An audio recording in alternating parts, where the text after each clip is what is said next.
Hello friends, ఎలా ఉన్నారు?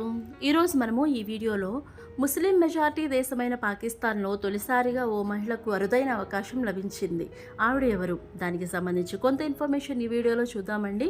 పాకిస్తాన్ గణాంకాల బ్యూరో 2021లో విడుదల చేసిన గణాంకాల ప్రకారము ఆ దేశ జనాభాలో ముస్లింలు 96.47%, హిందువులు 2.14%, క్రైస్తవులు 1.27%, అహ్మదీ ముస్లింలు 0.09%, ఇతరులు 0.03% ఉన్నారు.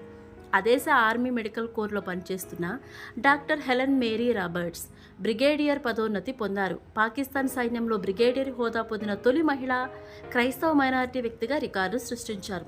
ఈ సందర్భంగా ఆమెకు ప్రధానమంత్రి షహబాజ్ షరీఫ్ అభినందనలు తెలియజేశారు. సీనియర్ ప్యాథాలజిస్ట్ అయిన డాక్టర్ హెలెన్ సైన్యంలో 26 సంవత్సరాలుగా పనిచేస్తున్నారు. ఇలాంటి మరిన్ని అప్డేట్స్ కోసం తప్పకుండా మన ఛానల్ సబ్స్క్రైబ్ చేయండి, వీడియో లైక్ చేయండి.